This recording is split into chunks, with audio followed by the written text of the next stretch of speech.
Bem, pessoal, é, vamos lá, vamos orar para começar as aulas de hoje. E Jesus, Senhor, muito, muito obrigado, porque o Senhor tem estado conosco a cada momento aí. Obrigado por esse feriado aí que tivemos, que deu para descansar. E obrigado pelo dia de hoje, Senhor. Senhor, em especial, eu queria pedir pelas aulas que esses alunos vão ter hoje, a de Física e a de Química logo após, para que o Senhor possa ajudar a nós, professores, para que possamos explicar da maneira mais clara possível e também ajudar cada um desses alunos para que eles possam entender o conteúdo, assimilar, para ter um bom resultado no Enem e nos vestibulares. Se eu lhe peço e agradeço em nome do amor de Jesus. Amém, Senhor. Pessoal, estamos entrando no último mês do intensivão. Logo, logo vocês vão ficar com saudades, já, eu sei. E aí, a gente está no finzinho também de ondulatória. Se vocês. Perdão. Se vocês lembram bem, ondulatória também é no fim do segundo ano, ou seja.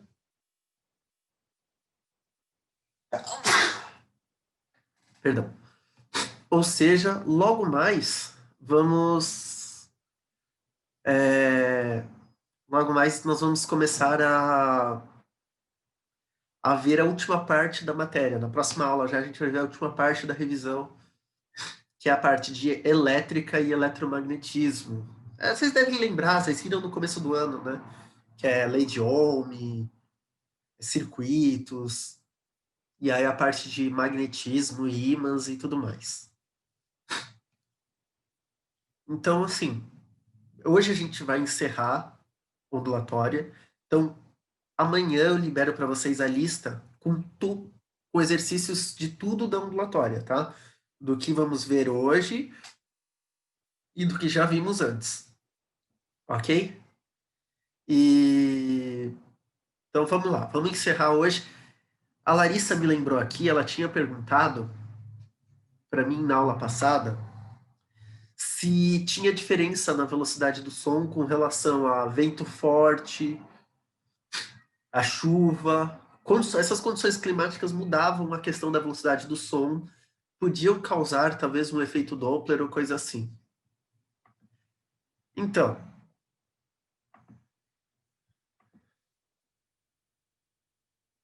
muda sim, tá? Muda sim e afeta. Por exemplo, quando o vento tá. Se tem o vento vindo na. Tá, vamos dar um exemplo. Tem uma ambulância vindo na minha direção. E o vento está vindo para a minha direção também, vai dar um impulso maior vai dar um boost, né? No deslocamento, na velocidade de propagação do som. Então pode influenciar sim no efeito Doppler. Chuva, a gente vai ver hoje que o som se propaga de forma diferente na água. Então, se é uma chuva muito torrencial, o som tem uma dificuldade de se propagar, porque ele fica mudando de meio o tempo todo. Então, ele tem uma dificuldade maior. Tanto que, se vocês têm. Eu não sei se vocês já passaram por essa situação, de vocês estarem, tipo, na chuva, mesmo que não, vocês estão na chuva num lugar descoberto, não tem aquele telhado fazendo barulho, mas vocês estão na chuva num lugar descoberto. E aí você tenta conversar com alguém, fica mais difícil de compreender, tá? Por quê? O som, ele tem que mudar do ar para a água, da água para o ar, do ar para a água, da água para o ar, do ar para a água, da água para o ar. Isso vai desgastando, vai diminuindo a intensidade dele. Então, todas essas condições climáticas dificultam a propagação do som, tá? Então, vento, se o vento está perpendicular à conversa, tem duas pessoas conversando e o vento está perpendicular, o som vai ter muita dificuldade em atravessar. Porque lembra que ele se propaga no meio material. Se o meio material que ele está se propagando se desloca, ele vai se deslocar junto. Tá? Então, é, todas essas condições climáticas afetam o deslocamento do som, afetam a velocidade de propagação do som, podendo até causar um efeito Doppler também. Essa velocidade de 340 metros por segundo que a gente usa é uma velocidade padrão, né? Que a gente é uma média de a velocidade que o som circula, que o som se propaga a 20 graus no nível do mar, tá? Você vê as condições, né? No nível do mar, porque a pressão atmosférica influencia, 20 graus, porque a temperatura influencia a agitação das moléculas. Quanto mais agitado, mais complicado é para o som circular, tá? Então, tudo isso influencia. Então, 340 é para isso. Só que como a gente está fazendo exercício sem levar em conta isso, a gente padroniza 340 para todos os exercícios. Mas a velocidade, sim, varia de acordo com todas essas condições. Ok? Respondido, Larissa? Isso aí. Então vamos lá. Também tinham me perguntado sobre o que acontece se eu tenho os dois veículos indo na mesma direção, tá? Pus exercício disso para a gente fazer. Então vamos lá, vamos fazer exercício, fazer esses exercícios e entender como funciona isso. Então, ondulatória parte 3, terceira aula de ondulatória e penúltima, ou última. Eu acho que última.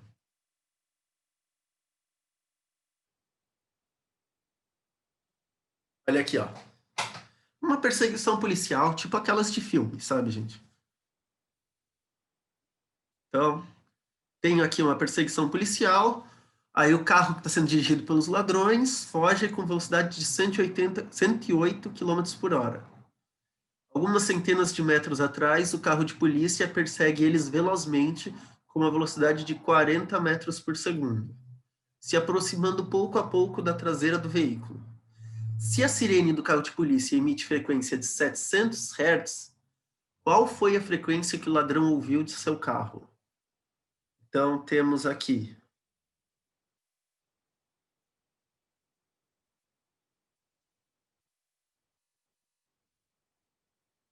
carro de polícia com a sirene,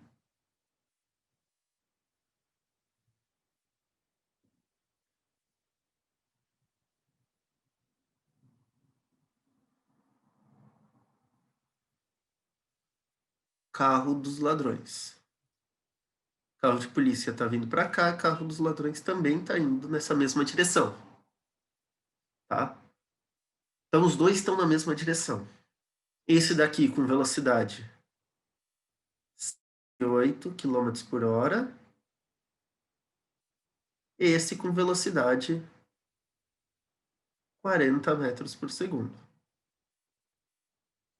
Essa sirene tá, tem a frequência de 700 Hz. Então, vai lá. E a velocidade do som, não fala aqui, mas a velocidade do som é a padrão, 340 metros por segundo. Velocidade do som. Então, vamos lá para a fórmula do efeito Doppler. Se os dois estão se movendo, a gente já sabe que é efeito Doppler.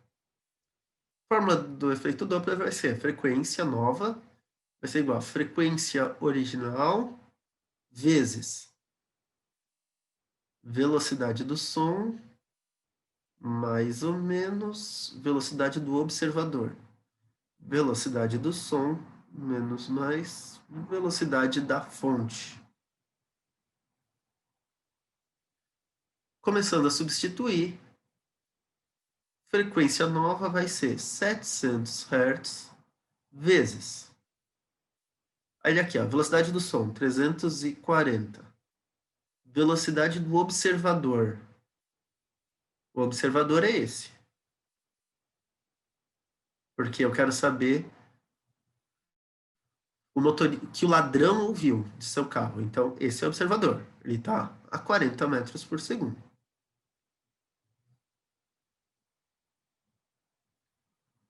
Velocidade do som 340 Velocidade da fonte está em quilômetros por hora.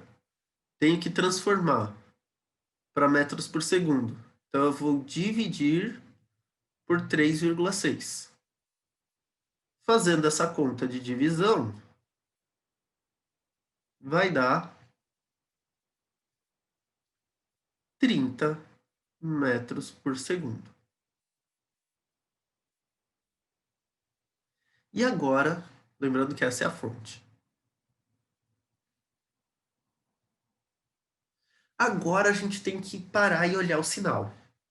Lembra aquele negócio da gente prestar atenção no sinal, ver o que está acontecendo, quem está se afastando, quem está se aproximando? Então vamos lá. Primeiro, o observador. A gente começa por cima, vamos lá para o observador. O observador, ele está tentando se afastar.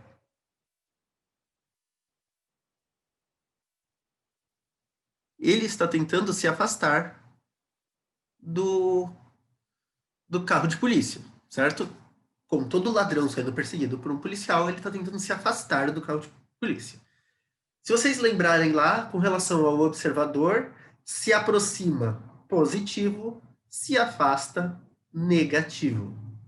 Então, aqui o sinal é de menos, porque ele está tentando se afastar.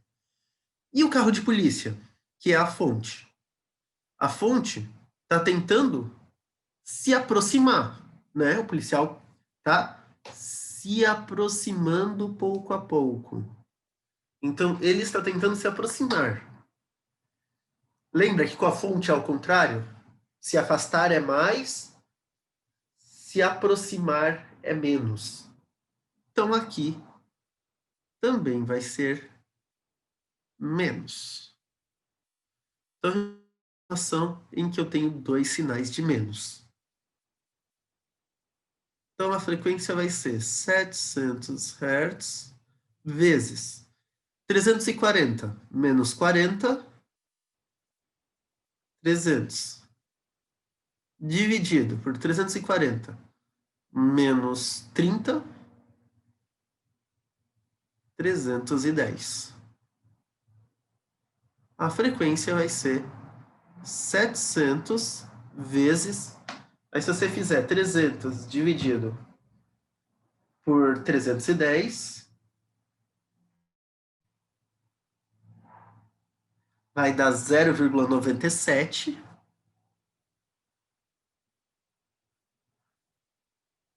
A frequência nova vai ser 700 vezes 0,97.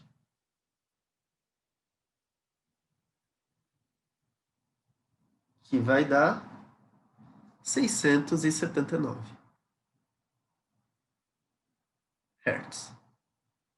Então, essa é a frequência que ele ouviu. Então, para vocês verem que não precisam estar em direções opostas sempre, tá? Eles podem estar na mesma direção e o efeito Doppler vai existir, só que ele vai ser menor, tá?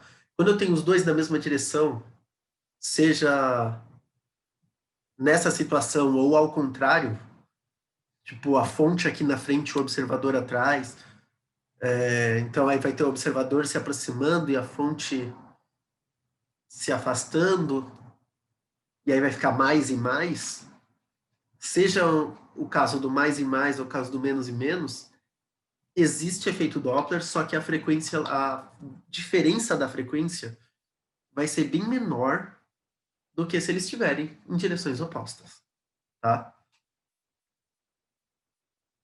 Então, isso só para deixar claro que, tipo, isso pode acontecer, a gente pode ter na mesma direção e até é comum acontecer, tá?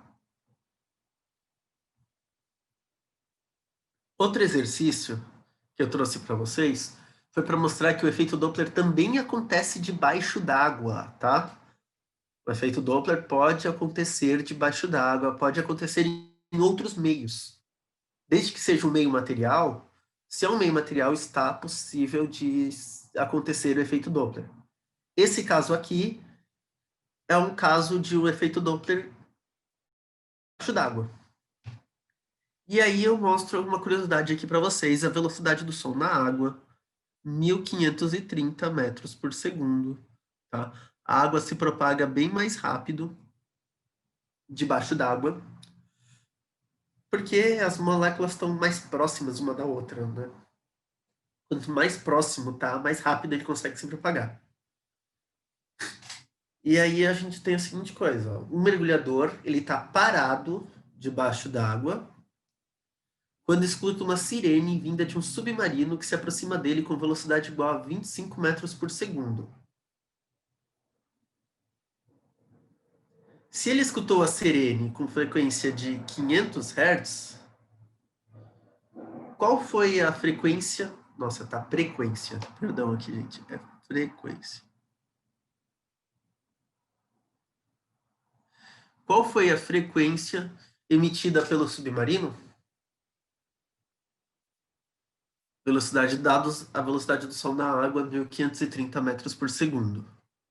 Então, vamos lá. Dessa vez, ele não deu a frequência original. Ele deu a frequência que foi ouvida.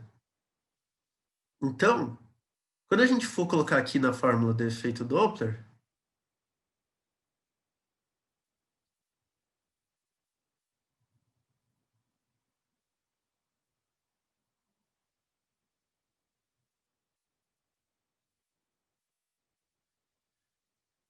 essa daqui é a minha frequência original e é essa que eu quero descobrir.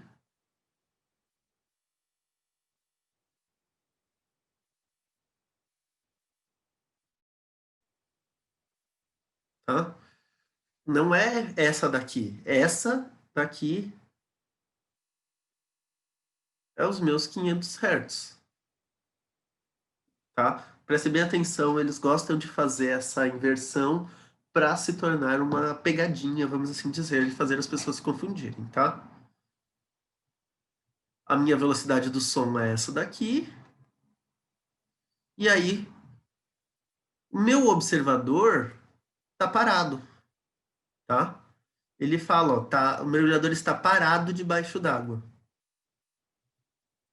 Se está parado, velocidade do observador é zero.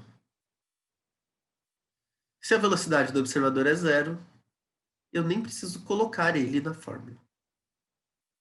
Então, a fórmula vai ficar assim. F igual a F0, F original, né? Vezes velocidade do som sobre velocidade do som menos mais velocidade da fonte. Vai ficar assim nossa fórmula. Aí, vamos lá. O meu F é 500. Então, 500 igual a frequência original vezes 1.530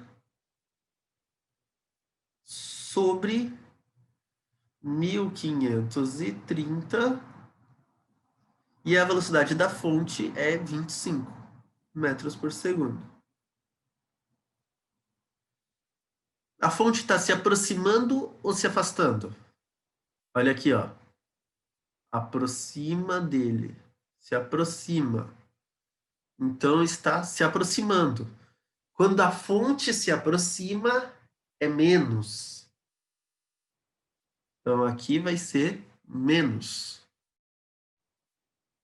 Aqui eu vou ter 500 igual a F original vezes 1.530 dividido por 1.505. Fazendo essa conta, 1.530 dividido por 1.505 vai chegar em 500 igual a F original vezes 1,017.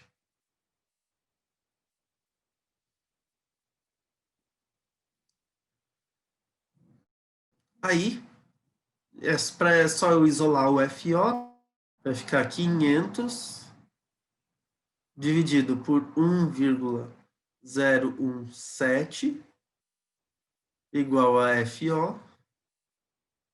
Então, a frequência original vai ser de 500 dividido por 1,017. Vai ser de 492 Hz. Então, a frequência original emitida pelo submarino era de 492 Hz. Ou seja, pessoal, esses dois exercícios mostraram para a gente duas coisas. Que eu posso ter o móvel seguindo pelo mesmo caminho, tá? Posso ter a fonte e o observador indo para a mesma direção, como numa perseguição, que ocorre efeito Doppler do mesmo jeito, e eu posso ter o efeito Doppler em outros meios, como debaixo d'água, por exemplo, debaixo de óleo, debaixo de entre qualquer coisa que o som possa se propagar, ok? Dito isso, a gente encerra por aqui efeito Doppler.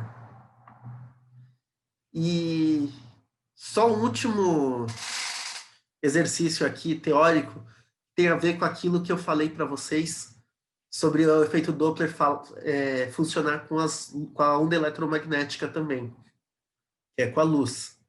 Então fala aqui que a cor da luz emitida por certa estrela nos parece mais avermelhada do que é na realidade, e esse fenômeno é devido ao fato de a estrela estar muito distante da Terra, da luz se propagar com velocidade muito no vácuo, da luz sofrer refração na atmosfera, da estrela estar se afastando da Terra ou da estrela estar se aproximando da Terra. A gente sabe que a mudança de cor está relacionada ao efeito Doppler. Então essa a gente elimina, porque elas não têm nada a ver com o efeito Doppler. Aí resta saber se o efeito redshift, o efeito de avermelhamento das cores, acontece quando está se afastando ou se aproximando. Então vamos lembrar das ondas, né?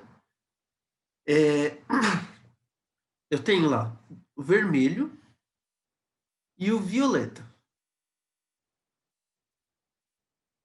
Nesse sentido aqui, a frequência aumenta.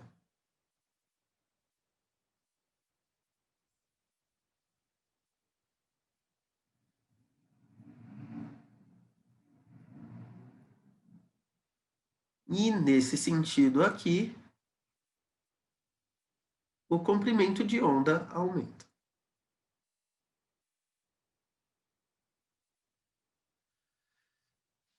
Quando eu falo de efeito Doppler, o que vai me importar é a frequência.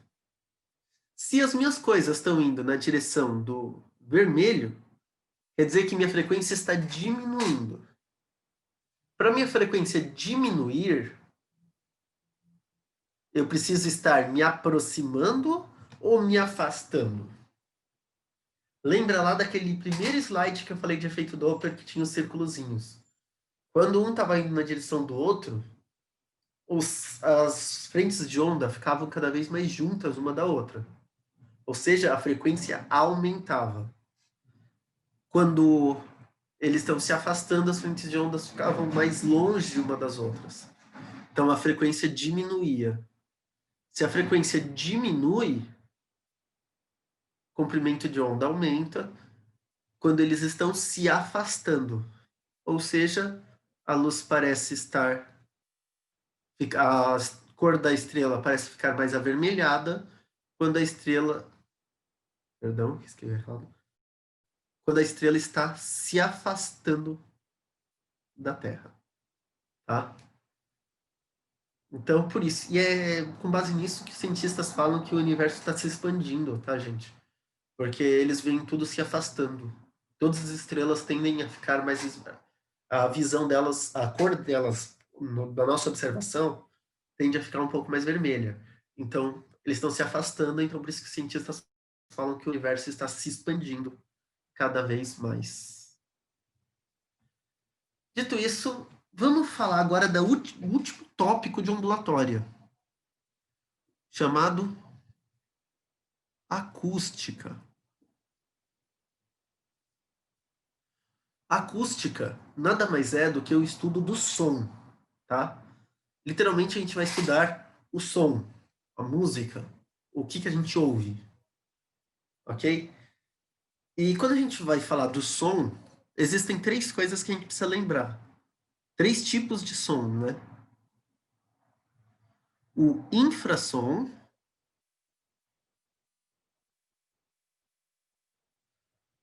o som audível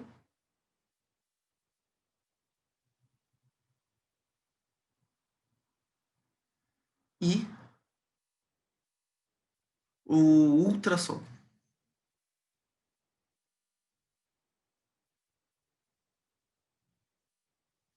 Tá? Esses são os objetos de estudo da acústica, tá? Infrassom, som audível, ultrassom. E sim, esse ultrassom é o mesmo do exame, tá? Aquele exame que dá para fazer, que é ultrassom, tal, é o mesmo, tá? É com base nisso que a gente vai estudar aqui agora.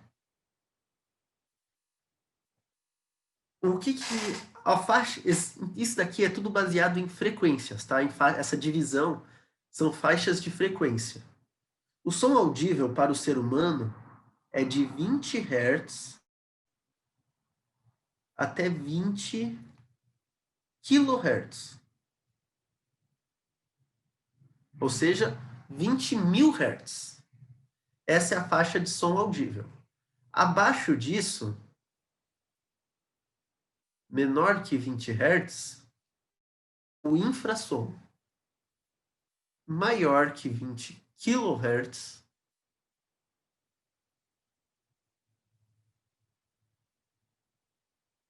maior que 20 kHz é ultrassom. É considerado ultrassom. Ok? Então, essa é a divisão que a gente tem dentro do estudo da acústica. E aí tem algumas divisões que algumas classificações, né? Qualidades, algumas características que o som tem que a gente precisa reforçar aqui, ó. Que é a intensidade, o timbre, a altura e o nível sonoro. 4 coisinhas. A intensidade. A intensidade, ela é a razão entre a potência sonora e a área atingida pela onda sonora. Então, eu vou dividir a potência pela área. Unidade disso, da intensidade sonora, é watts por metro quadrado. Porque watts é a medida de potência, e metro quadrado é a medida de área. Tá? Então, essa é a razão, a intensidade é a razão entre a potência sonora e a área atingida pela onda sonora. E ela é relacionada com essa energia, essa relação dessa energia, assim, é o que a gente chama de volume. Ou seja, a intensidade é o volume, o tradicional volume que nós tanto ouvimos por aí, tá? Então, quando fala para aumentar o volume do som, você gosta da música, você fala aumenta aí o volume, você está falando de aumentar a intensidade, ou seja, a potência de som que vai bater no seu ouvido ali, ó. Na área do seu ouvido vai aumentar. Ou seja, vai aumentar a intensidade daquele som. O timbre. A gente tem que lembrar que duas ondas sonoras pode ter o mesmo volume, né, a mesma intensidade, pode estar na mesma frequência também e ter formato diferente, ter características diferentes. Um exemplo disso é duas pessoas cantando a mesma nota. Não importa o quanto elas tentem, o som sai diferente. Por quê? Cada um tem um timbre característico, tá? Dois instrumentos, você pode fazer o Lá no violão e o Lá na flauta, o som vai ser diferente, você consegue diferenciar esses dois sons. Por quê? Porque eles têm timbres diferentes. Os instrumentos, cada fonte sonora, como está escrito aqui, cada fonte sonora possui um timbre único e característico. Tá? Então, A flauta tem um timbre diferente do violão, que tem um timbre diferente do piano, que tem um timbre diferente da bateria. E tem um timbre diferente da voz humana. E a minha voz humana, a minha voz tem um timbre diferente da sua voz e assim por diante. Terceira característica, a altura. A altura, ela é relativa à mesma frequência. Então, quando a gente fala de uma frequência de vibração, uma frequência de emissão de ondas alta, a gente fala que o som é agudo. Então, quanto maior a frequência do meu som, mais agudo é o meu som. Quanto mais baixa a frequência, mais grave é o meu som. Ok? Então, por exemplo, em geral, né? Vou dar um exemplo aqui. Por exemplo, vocês vão ouvir daqui a pouco a voz do Carlos. A frequência da minha voz é mais aguda do que a frequência da voz do Carlos. Você ouve que a voz do Carlos ela tem uma voz mais grave aí, uma frequência mais baixa, ok? E por fim, nível sonoro. E esse é muito importante. Na verdade, de todos esses daqui, esse é o único que realmente tem uma fórmula que a gente usa bastante, tá? Ele relaciona a intensidade do som ouvido com a intensidade mínima produzida, tá? E ele é medido em decibéis, né? É o decibel, o dB. Vocês já ouviram falar, isso daqui produz 80 decibéis, né? Isso faz mal para a audição. Sim, existe um limite de decibéis que nosso ouvido pode ouvir sem, sem que isso faça mal, né? Sem prejudicar a nossa audição. E esse limite é assim, a partir de 50 decibéis, ele começa a incomodar o seu ouvido, né? Talvez, se você ficar muito tempo, né, grande tempo de exposição a sons acima de 50 decibéis, você pode ter uma audição prejudicada. Mas acima de 100 decibéis é certeza, tá? Acima de 100 decibéis é certeza que você vai ter sua audição prejudicada. E a fórmula do decibel, do nível sonoro, né? Fórmula do nível sonoro.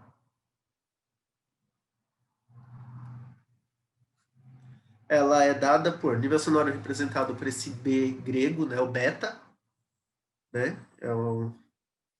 E ela é dada por 10 vezes log na base 10, por isso não precisa colocar, da intensidade ouvida pela intensidade mínima, tá? Alguns colocam esse L e outros colocam I, tá? Pode ser I também aqui e I zero. Mas vamos lá. Intensidade ouvida.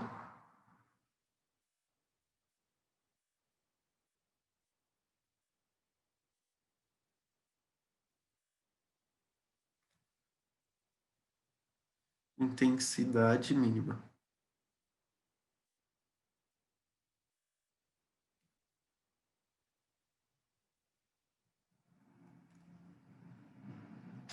Essa intensidade mínima é tipo a menor intensidade que poderia ser produzida para você ouvir, entendeu? Então, você vai ter você faz essa razão, o log do resultado disso, vezes 10, é o número de decibéis que está sendo produzido, tá? E aí, vou dar um parênteses aqui para a gente falar um pouco sobre poluição sonora, tá? Poluição sonora. Pra vocês terem uma noção, como eu estava falando, né, que acima de 100 decibéis causa dano ao seu ouvido, tá? Para vocês terem noção da quantidade de decibéis, do nível sonoro de algumas coisas do dia a dia de vocês, uma conversa tranquila, como vocês têm aí na casa de vocês, ou vocês têm com seus amigos e tal, tem em torno de 30 a 40 decibéis, tá? Isso é uma conversa de boa, nível de conversa normal. Quando você tem aquele grupo de amigos mais agitados, sabe? Sabe aquele pessoal que não fala de forma normal, fala quase gritando, ou se exalta porque tá falando do time que ama e tudo mais? Então, Nesse caso, já chega até uns 50, 60 decibéis. Pode chegar até 60 decibéis. Quando você tá lá e passa aquele caminhão de construção rápido, assim, por você, ou caminhão de lixo, essas coisas, o barulho de um caminhão ou de um ônibus fica na faixa dos 70, 60, 70 decibéis, tá? Uma avenida movimentada. Pensa naquela avenida que é muito movimentada perto da casa de vocês. Essa avenida movimentada, no momento de mais movimento dela, de fluxo, não no momento que está tudo parado, tá? No momento que está tipo um fluxo contínuo de carros, mas bastante fluxo, pode chegar até 90 decibéis o barulho que você ouve dos carros passando e das buzinas. Aí agora, para quem usa secador de cabelo que fica perto do seu ouvido, 90 decibéis é aquele barulho que ele produz, tá? O barulho que ele produz é de 90 decibéis. Lembra que o limite para causar dano é de 100, tá?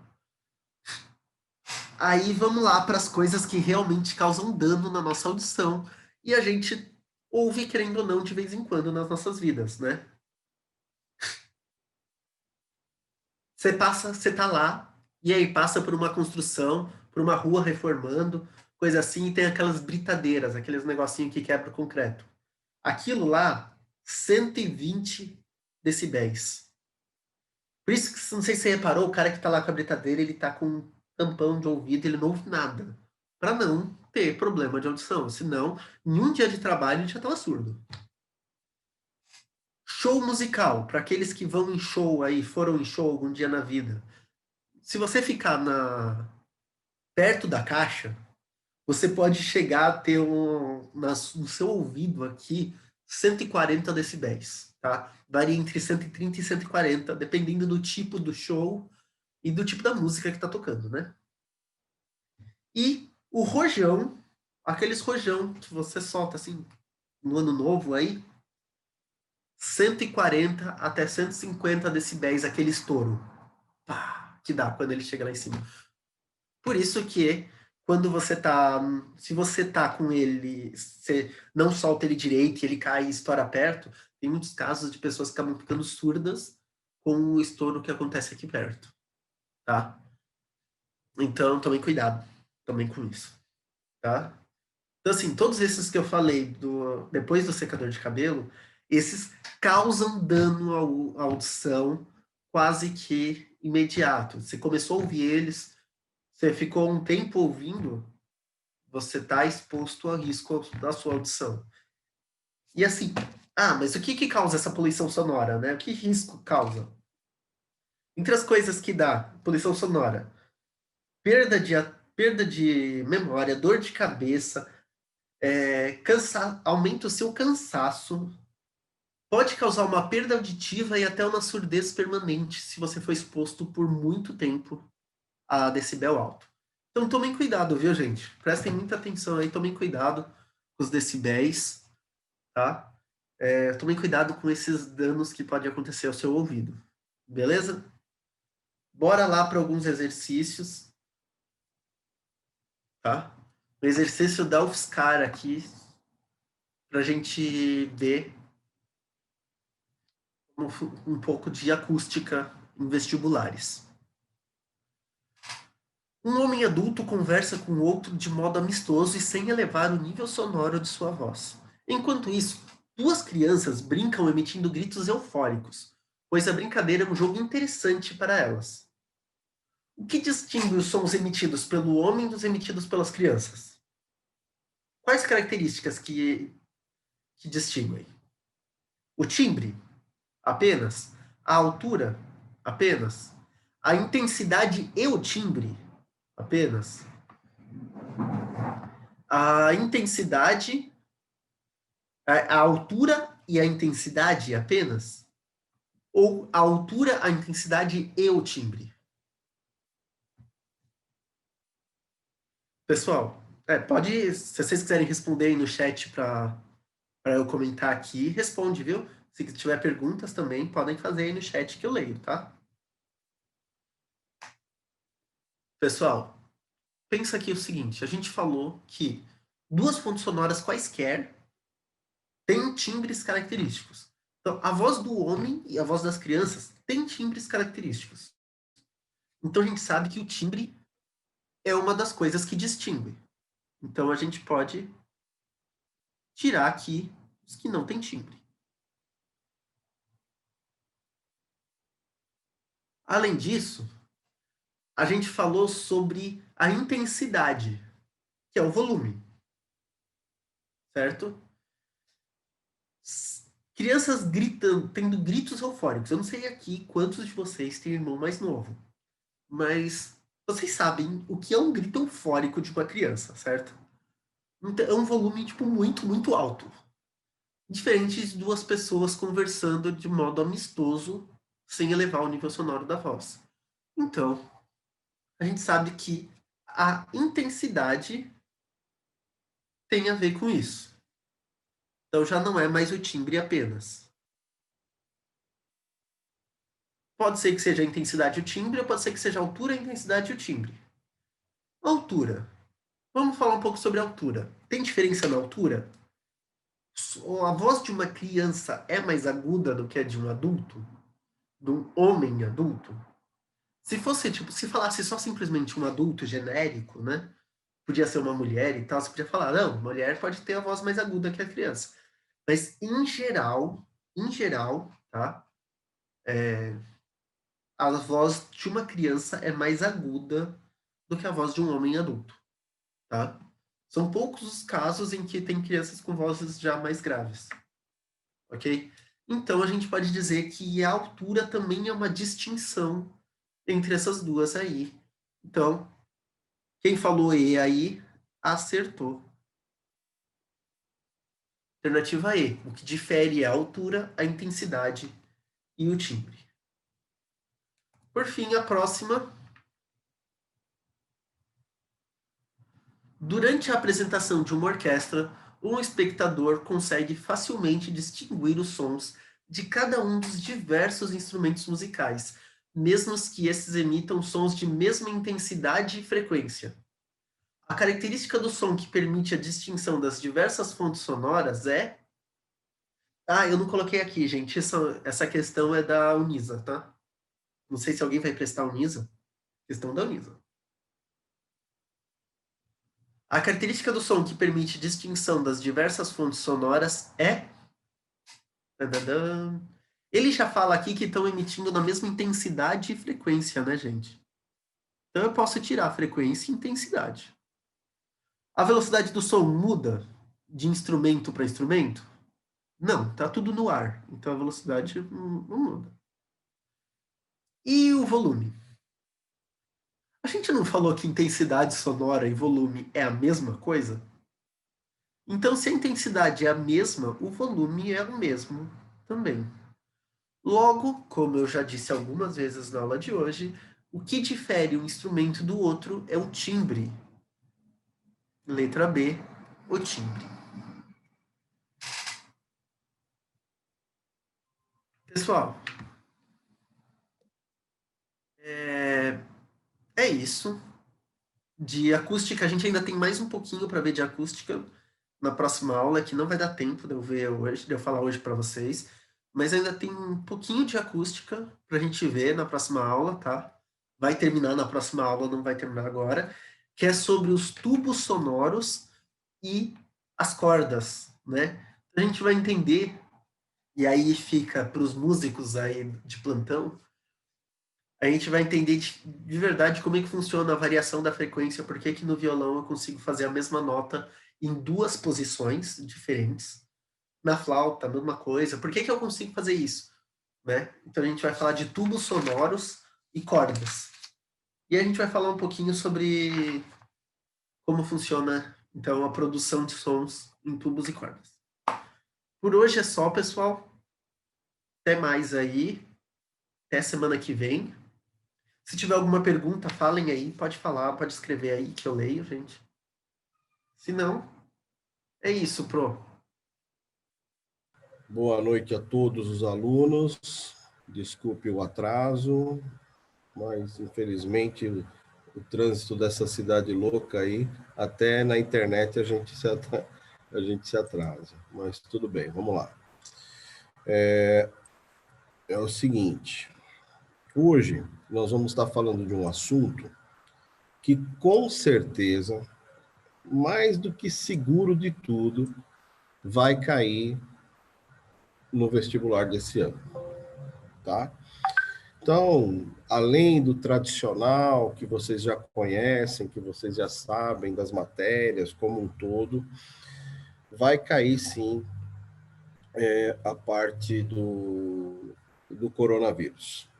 E a aula de hoje nós vamos estar falando de coronavírus e os pontos da química que vai estar envolvendo esse camarada aí, tá bom? Então, nós vamos começar por aqui, que é o seguinte, se alguém tiver alguma pergunta, manda no chat, ok? Que são esses dois caras aqui. Então, o que nós vamos ter que entender referente química e coronavírus? Então, nós temos que extrair o que dá para poder tirar dessa situação toda que nós estamos vivendo há um ano praticamente, 8 meses aí, que vocês passaram, tiveram aulas dentro de casa, que vocês ficaram sem sair, um monte de situações particulares e peculiares que cada um de nós tivemos que passar, e alguns com um pouco mais de tristeza, e outros com cuidado simplesmente. Então, da nossa matéria de química, da escola, o que a gente consegue extrair de informação até para que a gente possa nos preparar para o vestibular que possa cair aí. Então, a primeira coisa que a gente tem que saber é o seguinte. A primeira coisa que eles falam referente ao coronavírus é que a gente tem que estar higienizando as mãos. As mãos é o principal meio de condução da contaminação. Então, aonde você põe a mão, aonde você está, onde você encostou, ali, se tiver o corona, você pode estar levando ele diretamente para dentro do seu organismo. E aí, o remédio qual que é? Lavar as mãos. Lavar as mãos. E o que acontece? Por que lavar as mãos? Então, nós temos algumas coisas que entender aí. Bom, quando nós falamos do sabão, especificamente, nós estamos falando de um composto químico aí, que ele é uma mistura do grupo onde você tem essa formação aqui, essa estrutura molecular, né? E dentro dessa estrutura molecular, você tem aqui um grupo funcional, onde você tem aqui o sódio e você tem também o ácido carboxílico, né? Então, dentro dessa estrutura, aqui, ó, você tem o sódio, e dentro dessa estrutura aqui você tem o ácido carboxílico. E aqui, como é que é essa formação desse negócio aqui? Aqui você tem uma cabeça e aqui você tem uma cauda. Nessa cauda, você tem o quê? Carbonos e hidrogênios. E na cabeça você tem uma extremidade polar e a cauda uma extremidade apolar. Essa extremidade apolar é onde interage com óleos e gorduras. Vamos falar inicialmente quando você vai fazer uma limpeza lavar a louça. Óleos e gorduras. E a extremidade polar é aquela que interage com a água.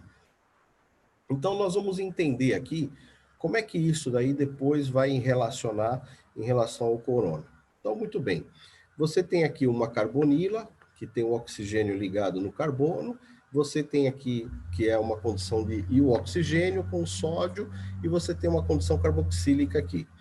Então, você tem esta característica aqui, é uma característica de sabão duro, tá? Então, vocês que estão vendo aí, vão anotando, que nem tudo está aqui no PowerPoint.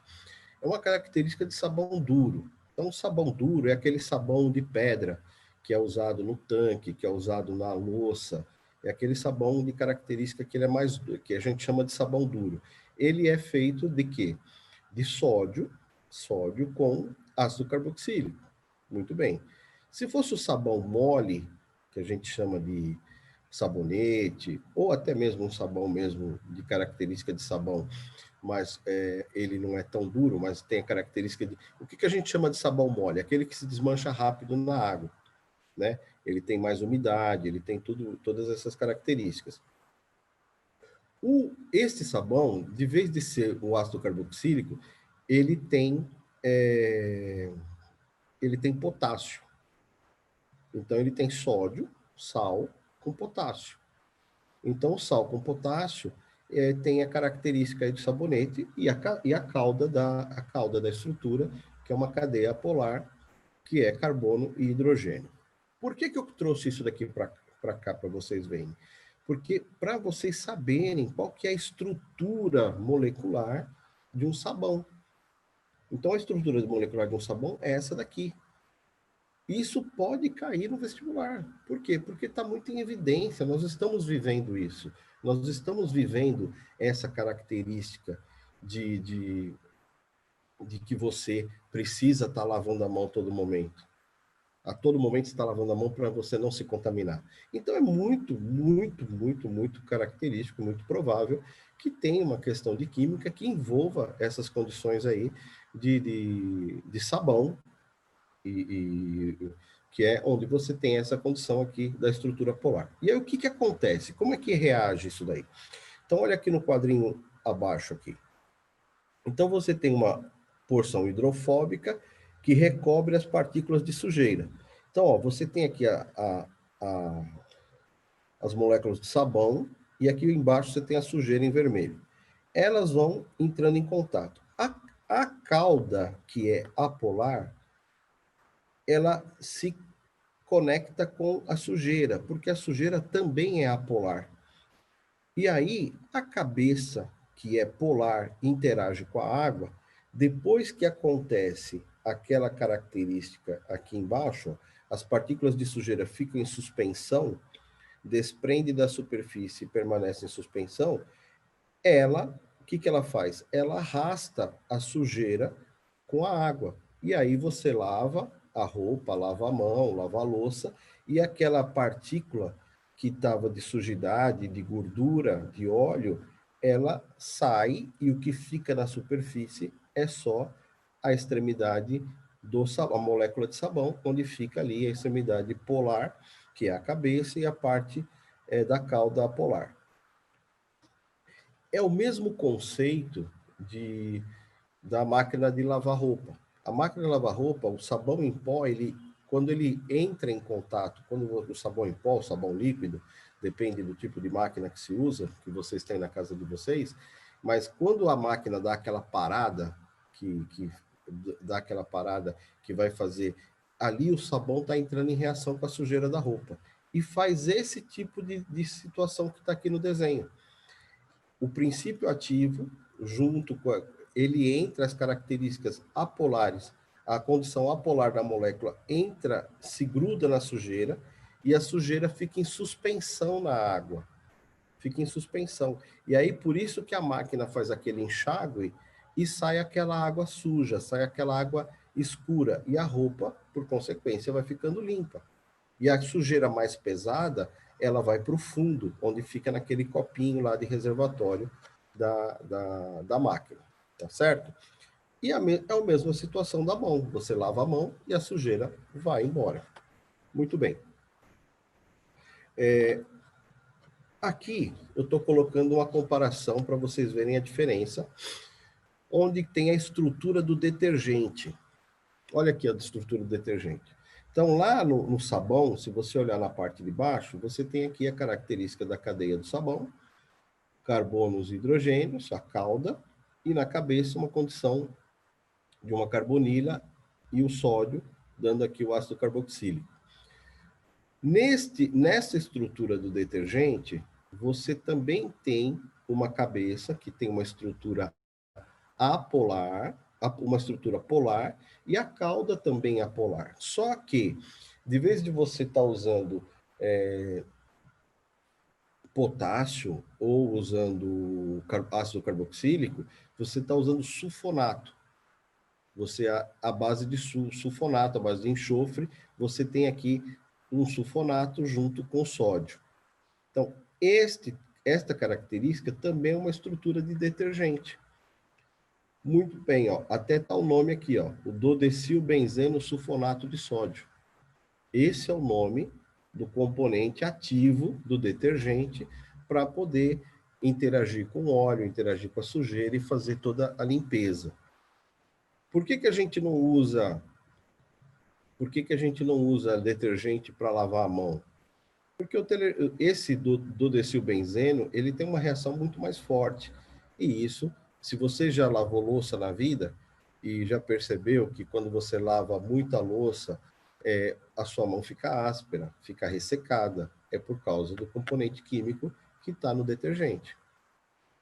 Ah, professor, mas o que dá para a gente entender aqui, o que dá para a gente absorver? O que você tem que mais absorver e mais guardar são essas características, são essas estruturas moleculares, tá? O vestibular não vai pedir para você fazer essa estrutura. Ele vai te dar isso pronto, porque essa estrutura, ela dá um certo trabalho e leva um certo tempo. Então, numa prova de vestibular, ele não vai pedir para você perder tempo desenhando isso daqui, mas ele pode colocar sem os nomes, e ele vai te falar assim, qual que é a estrutura molecular do sabão, qual que é a estrutura molecular do detergente, tá?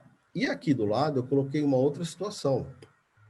Ele pode colocar a estrutura também de forma linear, sem colocar o carbono e o hidrogênio, simplesmente fazendo as ramificações e colocando direto a cadeia constante de forma linear. E aí você tem aqui, ó, sabão, o detergente, e aqui embaixo eu coloquei uma outra fórmula de detergente, só que o que acontece aqui? Esse detergente tem ramificações, olha aqui, ó, ramificações de carbonos na cadeia da cauda, na parte apolar dele. Esse detergente é um detergente que nós não devemos usar. É um detergente negativo, é um detergente que nós não devemos usar. Por quê? Porque ele não é biodegradável. Ele não se degrada por micro-organismo. Ele contamina o meio ambiente. Então, se cair uma questão de meio ambiente, cair uma questão onde envolve essas características de produtos biodegradáveis, o produto biodegradável são produtos que têm essa estrutura, tanto do detergente aqui, o sulfonato, o detergente sem ramificação, ele é biodegradável. O detergente com ramificação, ele não é biodegradável. Ah, professor, mas não tem sabão não biodegradável? Não, o sabão normalmente ele é feito de gordura, animal ou vegetal. E toda gordura, ela vem, como já o nome já diz, animal ou vegetal, vem de ser vivo. Né? E por ser um ser vivo, ela vai se decompor através de micro-organismo. Então, é aquilo que vem da natureza e volta para a natureza. Então, é um produto saudável para o meio ambiente, para a natureza. Agora, o que tem ramificação, que não é biodegradável, ele tem componentes químicos que vai degradar o meio ambiente. Então, qual que é a importância desta tela? Você conhecer e guardar as estruturas moleculares e saber a diferença de sabão e detergente biodegradável e não biodegradável, ok? Até aí, estamos dentro da condição normal do estudo da química para a parte de sabões, detergentes, tudo isso. Muito bem. Agora, o que isso aí, a parte do sabão, vamos falar assim, tem a ver com o coronavírus e como que isso defende a gente? Por que lavar as mãos nos protege do coronavírus? Então, o que acontece aqui? Aqui é a estrutura do coronavírus, tá? Então, você tem aqui proteínas S, E, M, N, o genoma é RNA, e uma biocamada fosfolipídica, tá? O próprio nome já está falando, fosfolipídica, que você tem uma camada de gordura aqui, tá certo? Muito bem. Eu não vou entrar em detalhes nos proteínas, S, E, M, N, porque aqui envolve todo um... Aqui é onde essa parte da proteína S é onde entra efetivamente na parte da doença que faz a multiplicação do vírus e é onde o vírus entra em, em, em contato com o organismo e ele faz a multiplicação do vírus dentro do organismo. Mas isso aqui eu vou deixar aqui para vocês estudarem com a professora de biologia, perguntar para ela, dar algumas dicas. Daqui a pouco eu falo até um pouquinho mais de outras matérias daquilo que pode cair, tá? Então essa parte toda aqui eu vou deixar para vocês verem com a biologia. Vamos ver a parte da química. Então o que que acontece aqui? Nessa parte da biocamada fosfolipídica, vamos ver aqui o que acontece. Então, lavagem das mãos. O que que vai acontecer aqui, ó? Vamos pegar para o desenho direto para vocês estarem vendo aí. O vírus está envolto em uma membrana lipídica de gordura que protege seu material genético. Então, esse anel aqui amarelo é uma camada de gordura que está protegendo o material genético do vírus. Muito bem. Esses tentáculos aqui são as proteínas, ajudam a infectar a célula humana. Então, aquilo que eu comentei com vocês. O que acontece com a molécula de sabão? A molécula de sabão, nós vimos, ó, tem a cabeça hidrofílica, interage com a água, que é a parte verde, a parte maior, e tem a cauda. Então, para quem estuda aí biologia, lembra até um espermatozoide, que tem a cabeça e a cauda para nadar. Então, o sabão é a mesma coisa. Ó. Tem a cabeça aqui, que é hidrofílico, e a cauda hidrofóbica interage com óleos e gorduras. Então, muito bem. O que vai acontecer? Quando você lava as mãos, esta molécula do sabão faz isso daqui, ó. Porque apolar atrai apolar. Então, a parte que é hidrofóbica, que interage com óleo e gordura, ela vai direto na parte que tem gordura no vírus, no coronavírus. Então, a parte que é lipídica, que é a parte da gordura, a cauda do sabão, a cauda da molécula de sabão, que é apolar, ela entra em contato com essa gordura do vírus e ela quebra isso daqui. Ela faz a limpeza, ela quebra. Quando ela quebra, o que acontece? Ela tira a proteção do material genético e aí ele fica totalmente vulnerável. E aí o que acontece? A parte da hidrofílica, que é a cabeça, que interage com a água, arrasta isso para fora e você elimina o vírus dessa forma. Pô, professor, então os caras estão viajando aí, fazendo demorando para caramba para fazer uma vacina, né? A gente podia tomar um coquetel de água com sabão, né? Bate no liquidificador e tá todo mundo protegido. Infelizmente não é assim, né? Infelizmente não é assim. Aqui nós estamos falando de uma condição externa, externa. Depois que a proteína do coronavírus, o vírus, ele entrou em contato com a célula humana, a multiplicação é muito rápida, porque entra na corrente sanguínea e ele se multiplica. Por isso que nós temos que fazer a proteção antes da contaminação. Então, quando você corre o risco, você encostou a mão em algum lugar, que você sabe que você corre o risco de estar contaminado, antes de você, por isso que fala, não põe a mão nos olhos, no nariz, no ouvido, na boca, etc, seja lá onde for, que tenha mucosas que você corre o risco disso cair na tua corrente sanguínea, antes de fazer isso, lave as mãos. Lave as mãos. Porque, agora, não adianta só lavar com água, porque a água sozinha não vai fazer nada. Você tem que lavar com sabão, com sabonete.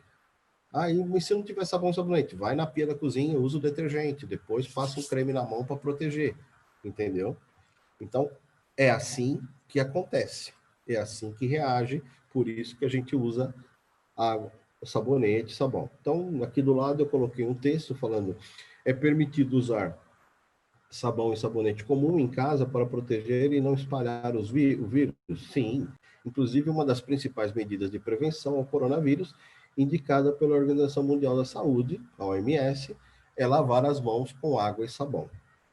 Por ser uma substância que quebra a gordura, o sabão ou sabonete consegue destruir o envelope viral, aquela parte da coluna da camada de gordura, e, consequentemente, a sobrevivência do vírus torna-se impossível. É como se o sabão desmontasse a estrutura do vírus e, com isso, ele não soubesse mais como deve agir. E aí você elimina, tá certo? Muito bem. A outra coisa que a gente usa, que também pode cair no vestibular, é a condição do álcool. O álcool 70, né? O álcool etílico, hidratado. E aí você tem ele 70 no INPM, e tem ele em 70 na parte 77 em GL, que é a parte do Gay-Lussac. Então, esse grau GL é quando vocês têm que lembrar, quando vocês estudaram ali, gases, condições normais de temperatura e pressão. Então, você tem ali a lei de Gay-Lussac. Muito bem. Bom, o que vocês têm aqui de importante para guardar do álcool? Que ele é um desinfetante de média eficiência que contém o álcool etílico, né? É um desinfetante de média eficiência que contém álcool etílico e água deionizada, ou seja, uma solução aquosa de álcool. A quantidade de álcool pode ser avaliada segundo a fração em volume, né? Volume ou peso ou massa, e tá? Aí vem atividade microbiana das soluções alcoólicas. A atividade antimicrobiana das soluções alcoólicas está condicionada à sua concentração em peso ou volume. A solução alcoólica ideal é aquela com concentração 70%. Nessa concentração, o álcool desidrata a parede celular do micro-organismo, podendo penetrar no seu interior, onde irá desnaturar proteínas, fato que não ocorre quando se utiliza álcool acima ou abaixo da concentração ideal. Então, no caso do álcool, nós estamos falando o quê? Que o ideal é trabalhar com álcool 70, porque ele tem essa característica de destruição de micro-organismos, destruindo a parede celular do micro-organismo. Ok? Onde você vai ter aí, você vai desnaturar a parte da proteína do vírus ali, do micro-organismo. Continuando falando do álcool, nós temos aqui duas situações que pode ainda, situações que você deve guardar, por causa que pode também acontecer de perguntar no vestibular. Então, por exemplo, pontos positivos na utilização do álcool é que ele é um bactericida de ação rápida. Ação na presença de Mycobacterium tuberculosis e vírus SIDA somente para vírus lipofílicos. Então, o álcool, ele foi muito usado na época que a tuberculose ainda era uma doença de alta concentração aqui no Brasil, na limpeza, na desinfecção. Então, e o vírus da tuberculose, onde está limpo com álcool, né? Limpo com álcool, ele é de difícil desenvolvimento, ele não consegue sobreviver ali. E no caso de vírus lipofílicos, que são dissolvidos em gordura, óleos vegetais e na parte de lipídios também, tá bom? É um bactericida de baixo custo, que você pode preparar até em casa, né? Você pode preparar até em casa uma solução de solução de álcool. Não tóxico, porque ele é altamente volátil, incolor e não deixa resíduos, tá? A fórmula química e molecular do etanol, que vocês devem guardar isso para o vestibular, é representada a forma C2H6O, né? Ou se não, pode colocar como C2H5OH, né? A questão OH é justamente para falar que é uma função orgânica das funções alcoólicas, né, do álcool. De mais detalhado aí, a gente significa que o composto é formado por 2 átomos de carbono ligados a 5 átomos de hidrogênio, um átomo de oxigênio e ligado a um outro hidrogênio, onde a hidroxila dá essa condição de ser uma função orgânica do grupo álcoois. Muito bem. Aí, aqui, um outro componente muito falado agora aqui dentro do corona é a água sanitária ou hipoclorito de sódio, né?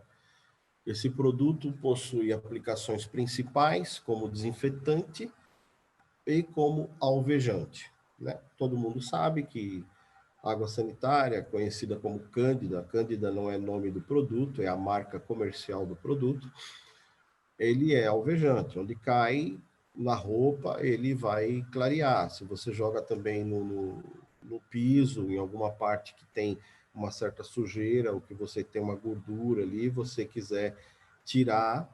Agora tem um detalhe, se tem uma camada de gordura e você jogar o hipoclorito, água sanitária, ele não vai tirar essa gordura. O que vai tirar a gordura é detergente e sabão, tá? O que tira gordura, camada de gordura, é detergente e sabão. O desinfetante, ele elimina os micro-organismos que estão ali presentes, que não foram arrastados pelo detergente com sabão, tá? Então, assim, o hipoclorito, no caso aqui nós estamos falando do hipoclorito de sódio, ele reagindo, ele te dá um sódio e ele libera ali o ânion hipoclorito. Esse ânion hipoclorito, ele atua como desinfetante e bactericida. Por isso que quando fala-se assim, tem que lavar o banheiro, lava o banheiro, passa a mãe de vocês fala assim, lava com cândida, depois joga um desinfetante. Ou se não, só água sanitária já limpou o banheiro. Por quê? Porque ele vai matar os micro-organismos.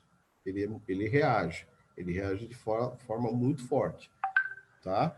Outra coisa, quem gosta de ajudar a mãe e a lavar banheiro, essas coisas, de preferência use uma máscara, porque o hipoclorito, ele é altamente volátil.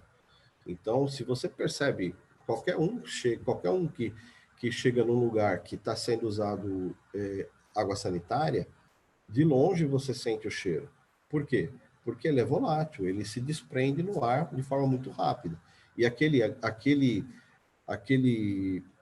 essa condição volátil desse produto, se você respira, você vai se intoxicando, ele pode fechar o teu pulmão e você pode ter problemas de respiração, tá? Então não fique em ambiente, por isso que quando se usa isso, tem que estar com a janela aberta, porque ele pode sufocar, ele é sufocante, tá bom? Então, o hipoclorito de sódio, que é o NaClO, ele libera o ClO, que atua, o ClO, o óxido clórico aqui, ele acaba reagindo como desinfetante e bactericida. Esse íon também pode reagir em moléculas de água e formar o ácido hipocloroso. Então, o cloro, o óxido clórico, mais água, formando o ácido hipocloroso e liberando OH, uma hidroxila. Esse ácido também atua como desinfetante bactericida, sendo 80 vezes mais eficiente que o hipoclorito. Então, o ácido, só que aqui nós estamos falando de um ácido, né? O ácido, ele é 80 vezes mais forte do que o hipoclorito. Do que o hipoclorito. Então, cuidado, se algum...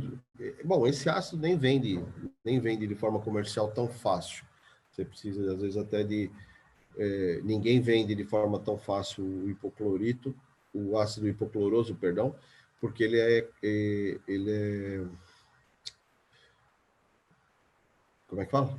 Meu Deus, fugiu a palavra. Ele queima, ele é corrosivo, né? Então ele acaba tendo esse poder muito forte. Mas ele é desinfetante, desinfetante, ele é bactericida e ele é muito forte, ele é muito forte. Então, depende, lógico, ele não é um corrosivo de que vai jogar aqui vai abrir um buraco. Não, não é isso. Mas depende da concentração e onde você vai usar, aonde você vai usar, ele ele é muito forte, tá? Assim, a água sanitária é um poderoso antisséptico usado em limpeza doméstica e de hospitais. Ela age destruindo ou inativando micro-organismos patogênicos, algas, bactérias de vida livre. Então, fungos, leveduras e bactérias patogênicas do tipo de você ir no banheiro, não lavar a mão direito e a mão está contaminada, isso daí tudo morre quando você está em contato com água sanitária. E a água sanitária usada para limpeza doméstica possui uma concentração de cloro ativo de 25 gramas por litro a 50 gramas por litro, que nós estamos falando aí de 2,5% a 5%, tá? Quando acontece de você comprar uma água sanitária e ela não está com aquele cheiro forte, ou ela não, você usa ela e ela não tá, isso é uma dica para a mamãe aí, para as mulheres, e ela não está tendo aquela reação tão forte, é porque ela já está com a concentração dela baixa, porque ela, com o passar do tempo, ela vai volatizando, mesmo fechado, mesmo com a embalagem fechada, ela vai volatizando e o poder de atuação do princípio ativo vai diminuindo. Então, isso caracteriza que é um produto que já foi produzido há um bom tempo, não foi vendido, já estava encostado lá e ele vai diminuindo o poder de reação dele, tá bom? Bom, e aí vem a outra pergunta, né? Nós falamos do álcool 70, falamos do sabão, falamos da água sanitária e vamos falar também do álcool gel. Ah, mas e a fórmula do álcool gel, professor? É a mesma do álcool 70, é a mesma fórmula. Aqui a gente só está querendo falar o seguinte, o que é melhor usar, o álcool gel ou o álcool líquido? Os dois vão fazer resultado. Os dois vão fazer resultado. A diferença é que o tempo de contato do álcool gel na pele até sua completa secagem é de 20 a 30 segundos. Por quê? Porque o álcool volatiza. O álcool volatiza. E o do álcool líquido é muito mais rápido, em torno de 10 segundos. Então, em torno de 10 segundos, você passou o álcool na mão, o álcool líquido na mão, em torno de 10 segundos ele já evaporou. O álcool gel, ele demora de 20 a 30 segundos e outra coisa, ele faz uma capa na tua mão, ele faz uma camada protetora, uma película protetora na sua mão, onde você vai estar protegido por mais tempo do contato, caso você venha ter um contato. Nós estamos falando de coronavírus, mas de qualquer outra bactéria, micro-organismo, seja lá qual for, né? Então, é esta a condição que o álcool gel te dá em melhor situação. E além, o álcool gel hoje... Ah, professor, mas e aqueles que têm cheiro, perfume e tal?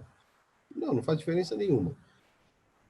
A única diferença que vai fazer é se você tiver se esse perfume, se esse corante, porque tem uns que são coloridos, depende do material que foi usado, depende do produto que foi colocado ali. Se você tem alguma reação alérgica ao tipo do componente químico que foi usado nesse corante ou nesse perfume, você pode desenvolver um processo alérgico no teu organismo por causa daquele produto. Mas, teoricamente, o álcool é transparente, não tem cheiro, e ele não é para ter essas características. Se tiver características de reação alérgica, é algum outro componente que foi colocado ali dentro da composição desse álcool, certo? Então, aqui é outra informação importante. Tudo que eu estou falando aqui são situações que pode cair numa questão vestibular. Ah, professor, mas não tem nada ali fora? Não, não tem. Assim, a fórmula específica pode estar no sabão, pode estar na fórmula do álcool, que a gente já falou, né? Mas pode ter questões teóricas, e as questões teóricas também estão relacionadas à química, tá bom? Vamos lá. Aí, eu quero passar para vocês aqui uma outra coisa que pode cair aqui. A outra coisa que pode cair é o seguinte, em relação à questão da cloroquina. A hidroxicloroquina e da cloroquina. Então, aqui nós temos um exercício, tá? Onde fala assim, você tem aqui a estrutura, a fórmula estrutural da hidroxicloroquina e a fórmula estrutural da cloroquina. Olha aqui, ó. Quando você olha para as duas, a diferença que tem é a hidroxila OH. Por isso tem o nome hidroxicloroquina. E o outro tem o nome de cloroquina. Eu não vou entrar no mérito da funcionabilidade ou não da hidroxicloroquina e da cloroquina para o coronavírus. Já foi mais que comprovado a condição desse remédio para essa doença. E aí detalhes, porque como acaba sendo um remédio que ele é eficiente para outro tipo de doença, então eu vou deixar essa condição para vocês trabalharem a parte da onde ele faz eficiência no organismo, nas células que pode proteger. Vou deixar isso aí na parte da biologia. Vamos entender aqui em relação ao remédio, em relação ao medicamento. Então, o medicamento, ele tem ali, ó, estruturas. Ele tem ali uma estrutura de cadeia aberta, cadeia fechada. É uma cadeia aberta e cadeia fechada, né? Quando nós falamos de cadeia aberta e cadeia fechada, nós estamos falando que é uma cadeia mista, né? Nós estamos ali porque você tem o anel benzênico com dupla ligação, você tem ele é uma cadeia que é um heteroátomo, porque você tem outros elementos químicos fora o carbono e o hidrogênio, né? Você tem uma hidroxila e repete a mesma coisa para a cloroquina de forma normal. Então vamos entender aqui uma coisa. Apresente a fórmula molecular de cada um desses compostos, cada um desses compostos orgânicos. Então tá aqui, ó, a fórmula molecular da hidroxicloroquina e da cloroquina. Esse PowerPoint vai estar disponível para vocês. Depois, vocês podem também olhar ou procurar. Se vocês contarem exatamente vocês sabem que todos os vértices, né? Todos os vértices aqui, ó, todas essas pontas aqui, todos os vértices, é um carbono. Então, se você contar aqui 2, 3, todos esses vértices que estão de pontas aqui, é um carbono que está ligado. Então, nós vamos ter 18 carbonos. Ligado aos carbonos, nós temos aí 26 hidrogênios. Depois nós temos esse C aqui, não é CI não, é Cl. É o cloro aqui na ponta esquerda aqui, ó. O cloro ligado ao anel benzênico. Aí você tem 3 nitrogênios e você tem 1 oxigênio. Então, esta é a forma, o desenhado é a forma estrutural da hidroxicloroquina e a parte de baixo é a forma molecular da hidroxicloroquina. E a da cloroquina é exatamente igual, só não tem o oxigênio, porque não tem uma hidroxila ali. Ok? Ah, professor, eu preciso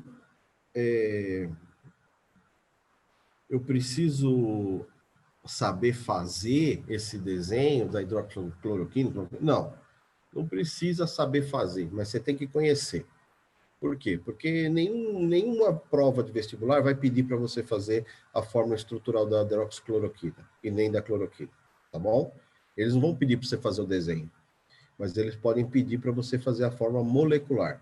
Então, você tem que saber contar ali quantos carbonos tem. E como você já aprendeu em química orgânica, você sabe que nesse desenho, cada ponta, cada vértice você tem um carbono. Quando você não tem o carbono, você tem um outro elemento químico que está aparecendo lá, tipo o cloro, o nitrogênio e o oxigênio lá na outra ponta. Aquilo que não está aparecendo, todos eles são carbonos, tá certo? E você sabe que o carbono tem que fazer, quando o carbono vai preso, o carbono foi preso, ele tem direito a fazer o quê? Quando nós somos presos, nós temos direito a fazer uma ligação, né? Agora, o carbono, quando ele é preso, ele tem direito a fazer 4 ligações, tá certo? Então, aqui, ó, aquele vértice que tá, esse vértice aqui, ó, você tem um carbono que está com dupla ligação. Uma ligação, esse carbono tem dupla ligação, esse aqui está fazendo 3 ligações, ó. Ele tem dupla com uma aqui e a outra ele está ligando para cá. Então, cada carbono tem que ter 4 ligações, tá? Isso vocês têm que saber. Isso é química orgânica do terceiro ensino médio que vocês aprenderam esse ano. Então, tem que estar muito fresco na cabeça de vocês. Muito bem. Descreva quantos carbonos primários, secundários, terciários e quaternários estão presentes em cada composto. Então, vamos lá. Aqui você tem 7 carbonos primários. Você vai ter... Oh, caramba. Você vai ter 10 secundários. Você vai ter um terciário. E você vai ter nenhum quaternário, tá? Isso é tranquilo para vocês. Pega esse exercício, destrincha ele. É muito fácil de você identificar. Você sabe o que é carbono primário e carbono secundário. Carbono secundário é aquele que está aqui, por exemplo, no meio. Esse cara aqui, ó, esse cara que está no meio, ele é um carbono secundário, porque ele está ligando um aqui, o outro aqui, além da dupla ligação. Então, o cara que é esse carbono aqui é secundário, ele liga aqui e liga aqui. Esse cara que está aqui na ponta é um carbono primário, porque ele só liga com esse, tá certo? Então, essas coisas você tem que saber. E, por último, pergunta, classifique a cadeia carbônica de cada um deles. Então, é uma cadeia mista, aberta e fechada, porque você tem parte da estrutura dela fechada, parte da estrutura dela aberta, heterogênea, porque você tem ali átomos diferentes de carbono e hidrogênio, ramificada aqui, ó, você tem as ramificações aqui, por exemplo, ó, você tem essa ramificação, insaturada, porque você também tem ali a condição da diferenciação na cadeia carbônica. Então, por causa das duplas ligações aqui, ó, tá? Então, ela é insaturada aqui, por causa dessas condições aqui. Então, este tipo de exercício, esse tipo de condição, pode muito bem cair no vestibular. E é uma coisa simples, não é difícil. Não é difícil. Só que quando você vê o tamanho da estrutura molecular, e ele pedir para você fazer, porque ele pode colocar alternativa A, B, C, D ou E. E aí ele coloca só o desenho da hidroxicloroquina. E ele coloca lá essas fórmulas aqui. C18, H26, CLN3O, coloca aí, depois ele coloca C18, H27 e tal, e ele vai colocando um monte de número. Se você não sabe contar, você pode errar. Agora, se você já conhece, já memorizou essa fórmula e conhece a estrutura, você já vai ganhar tempo na hora do vestibular. Então, não, essa daqui, ó. Por quê? Porque é 1826 cloro N3O. Pronto. 1826 você já sabe que é carbono e hidrogênio. Cloro N3O. Pronto. Aí você está ali. E aí o resto é quase tudo que você aprendeu em química orgânica no começo do ano. É mista, aberta, fechada, heterogênea, ramificada, e você tem todas aquelas condições ali que você já sabe. Dá uma estudada na tua apostila, tem um resumo. Eu tenho um resumo que eu tenho pronto, que eu dei para minha turma da Lapa. Eu vou mandar no grupo do Intensivão, as professoras mandam para vocês, tá? Que é um resumo de toda a química orgânica, desde cadeia carbônica, hidrocarbonetos, as funções oxigenadas, funções nitrogenadas, os pontos importantes para que vocês não se percam na hora de estudar e na hora da prova, tá? Então, aqui nós temos a hidroxila. E aqui, eu tinha colocado aqui uns detalhezinhos aqui, mas nem é tanta importância. Que isso aqui eu tirei da parte lá da frente da apresentação, que é falando das desvantagens em relação ao álcool e tal. É que aí tem aqui que ele é eficiente, mas depende do material, ele pode estragar, tipo plástico, borracha, acrílico, essas coisas todas assim. Mas é normal, sem grande relevância. A relevância maior está até aqui, a parte da hidroxicloroquina, tá bom? Então, eu vou estar interrompendo aqui. Alguma pergunta, algum questionamento, alguma coisa para falar? Se não tem, o que nós tínhamos para hoje é isso. Pessoal, parece que é uma coisa meio banal, que não é tão importante, parece que o que é mais importante é aquilo que a gente vê todo dia, as fórmulas, as funções, as reações químicas. Nós vimos isso aí no decorrer do ano, em algumas aulas do intensivão também, e vocês tiveram bastante coisa com os professores de vocês, que vocês fizeram muito disso. Mas vocês têm que ficar atentos também com as questões aí do cotidiano. E o nosso cotidiano mais em evidência esse ano é o coronavírus. Uma dica que eu dou para vocês na parte de física, pode cair alguma coisa de coronavírus, e eu falo para vocês que é para vocês ficarem atentos nos ventiladores de respiração, as máquinas de ventilação que foram colocadas em pessoas que foram entubadas para ajudar na parte pulmonar da respiração.